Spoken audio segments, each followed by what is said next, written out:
brother's years old when we moved from Pennsylvania to Arizona. My brother was, and still is, 2 years younger than I am. My sister was hitching a ride in uterine in my mother when we made the move. Debbie was born 3 months after we arrived in Arizona.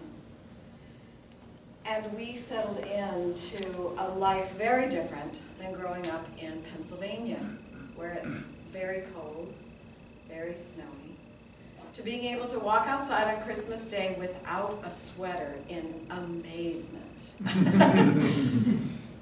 It was when I was about 6 that we started asking for a dog. My mother was not so keen on the idea. I got it. She probably felt like you experienced, Mike, that, oh my gosh, we'll get this dog, they'll say they'll take care of it, and I'll be the one to take it out and do all the pooper scooping and feed it. It wasn't until we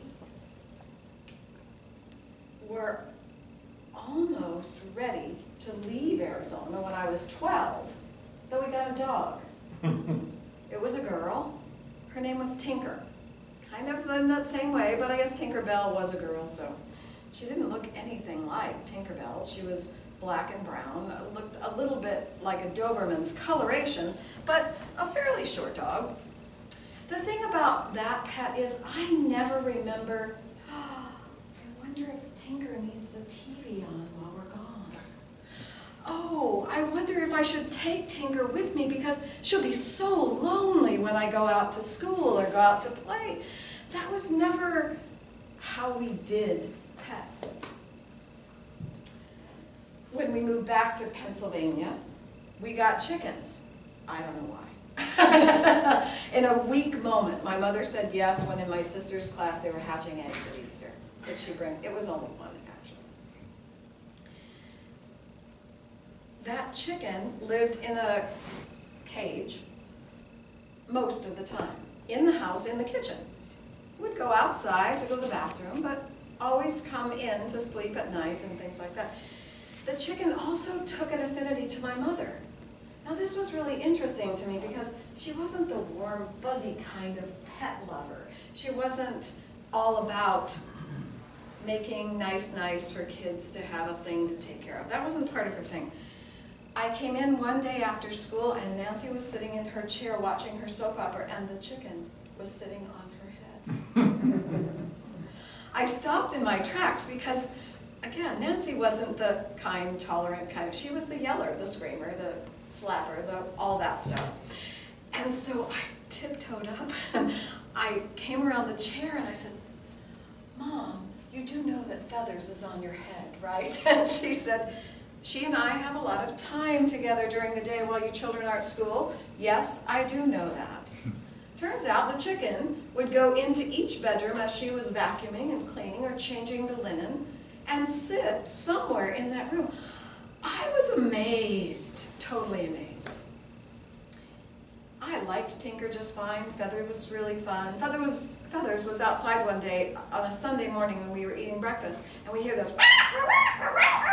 Well, we open the door and the dog takes off before we can get out. A cat has come into the yard where Feathers was pecking and had her by the butt and was running off up the hill with her.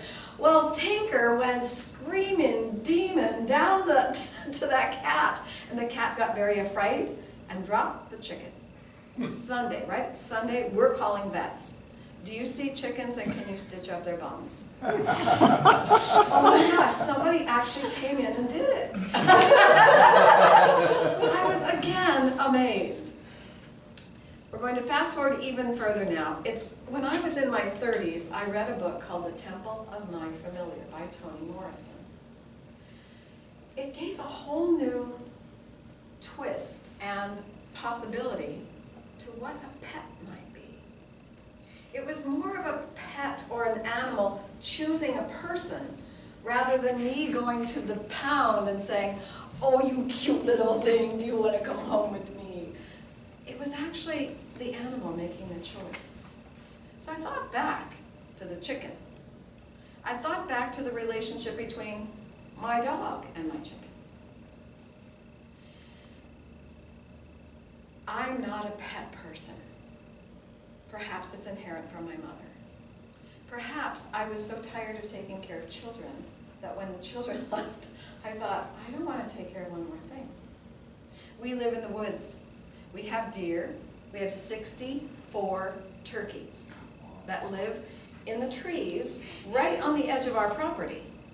I'm out watering at 5:45 a.m. and I hear whoosh, whoosh, and they're all coming out of the trees. Amazing. I get to sit in total awe and wonder at these huge birds. Now, we have a garden that's surrounded by chicken wire.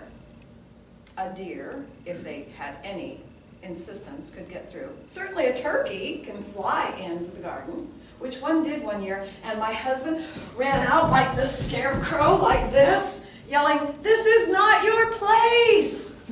They haven't been in the garden since, but they still live on the property. I like the idea of a familiar. I like the idea of a non-human spirit that likes to join me once in a while.